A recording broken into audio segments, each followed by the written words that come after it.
Hey YouTube, it's Allison. I'm back. I'm just figured this time I'll make a video on what I've discovered in my parenting journey and how I discovered attachment parenting and how it's all working out for me these days. So, before I had Douglas, I didn't really have too much of an idea of how I wanted to parent. I don't think too many people do. You just kind of jump in the deep waters and see how it goes sometimes. I kind of figured that I'd parent the way I was parented, so I didn't put too much thought into it at first. I was having a hard enough time getting pregnant, so I thought I would get there when I get there. So when I had Douglas, I had a C-section, and I was in the hospital, and I had a terrible breastfeeding experience, and I was in pain, and my husband, our fiance, jumped right in, and he backed me up all the way, and we got home, and I swear if it wasn't for him, we wouldn't have had a successful breastfeeding journey.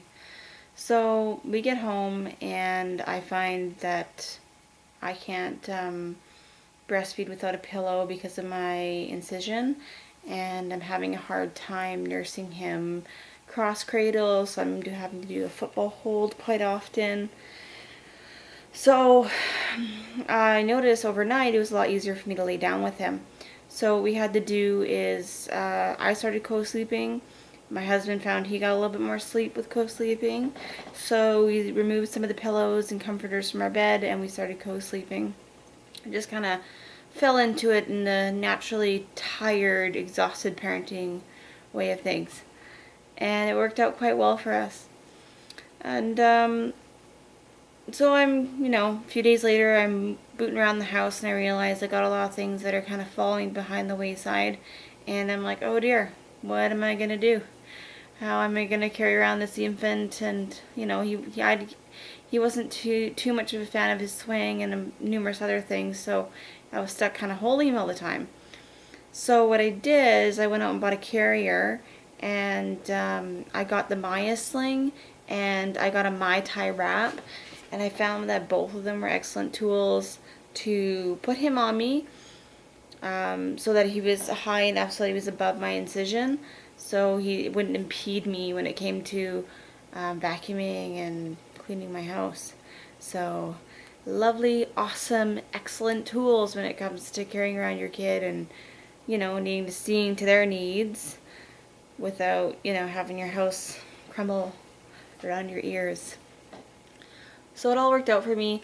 I was working well with that, and shortly after that I decided to do some research on parenting and kind of figure out what I wanted to do. You're a new parent, you're like, what am I gonna do? You're a human being and you need parenting, and how are we gonna do this? Like, instincts will only take me so far.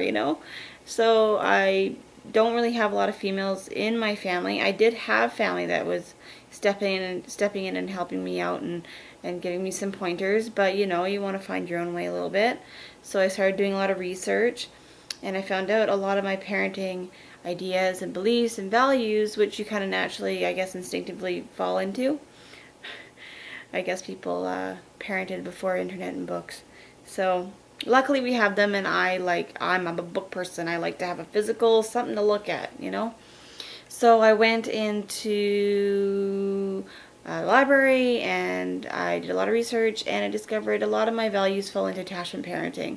So that's breastfeeding, co-sleeping, baby carrying, gentle parenting, which worked out quite well for me. And I was like, you know what, I'm going to do a lot more research on this, and I found transitioning from babyhood to toddlerhood that gentle parenting is working quite well for me. I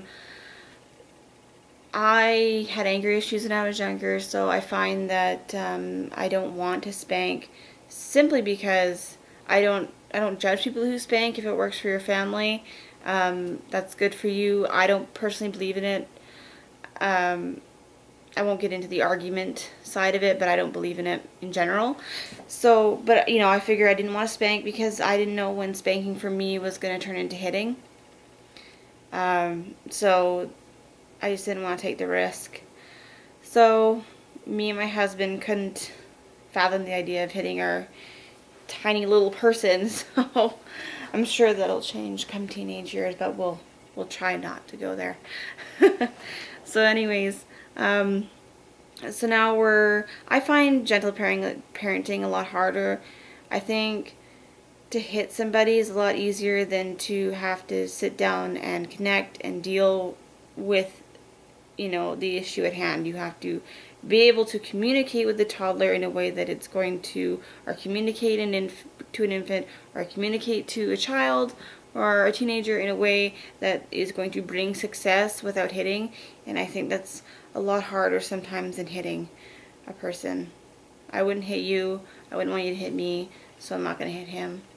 And that's the way I kind of see it, right?